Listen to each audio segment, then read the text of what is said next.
My sister broke the one rule. I had and almost unalived my family, then showed up at dinner with a glass of wine. When I asked why she won't stop, she said, "He's still breathing, isn't he?" That was 10 months ago. Today, she was screaming my name through the Ring camera, begging me to stop. My sister and I have always had an okay at best relationship. We never talked, but we never fought either. We never shared clothes, never talked about boys, never did anything like that. Whenever it was just us two, the air was filled with awkward silence, which neither of us cared enough to break. But that all changed when she turned 21, because the second she took her first sip of beer, everything changed. She went from drinking monthly, to weekly, to daily. It felt crushing seeing her delve deeper and deeper, and what was even worse was when she tried to drag me down with her. I never liked alcohol and wanted to stay away from it, but she bullied and coerced me into it. On her 22nd birthday, she gave me a bottle of water that was actually straight vodka, and when I spat it out and started coughing, I looked up to see her recording my reaction and laughing. I gave her one final chance after that. I told her if she tried to drag me into drinking again, I would cut her off. Well, a month later, it was her and her boyfriend's anniversary. They invited me out with them, and my sister promised not to ask me to drink with her. Of course, she lied. Throughout the whole night, she kept giving me extremely diluted drinks that I didn't even realize had alcohol in them. Some vodka, whiskey, even rum. I remember feeling a light buzz after my third drink and the world started spinning. This was the first time I was intoxicated. I clung to her asking what was wrong with me, but she just laughed and because she was tipsy herself, admitted what she had done. I don't remember the specifics. All I remember is being enraged. I called a cab on the spot, and once home I sent her a voice note telling her I never want to see her again. What's even more insane is that she called me a week later,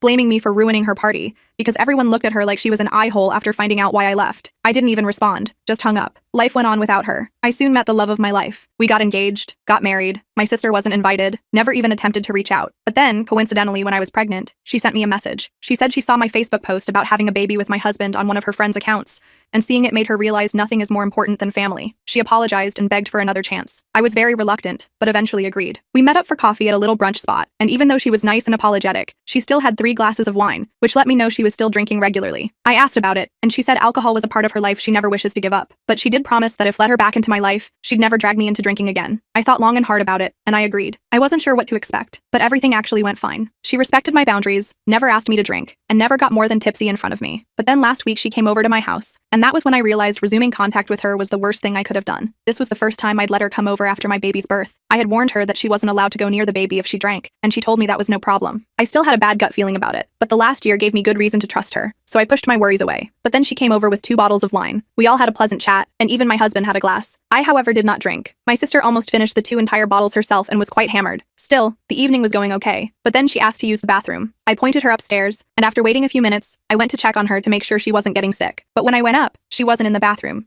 She was in our room, sitting on our bed, wasted out of her mind, holding my baby. The second she saw me, she panicked and quickly stood up to give him to me. But as she was standing up, she lost balance. She fell and dropped my baby. He fell on the floor. I screamed and went to check up on him. Thankfully, he hadn't fallen from a notable height. He was crying, but seemed to have no major injuries or anything, which I thank my lucky stars for. My sister got up and started apologizing, and I just called my husband. I told him to hold our baby and dragged my sisters downstairs and outside to speak to her. I told her that I had one rule. Under no circumstance could she get near the baby while drunk. And while drunk, she decided to hold him, then dropped him. She kept apologizing, but I called her a taxi home saying I never wanted to speak to her again. That, however, turned out to be a mistake. Because as it turned out, she had done more than just dropped my baby. She had fed him the remainder of her wine bottle, and he was currently upstairs, throwing up, while my husband was crying and calling the hospital.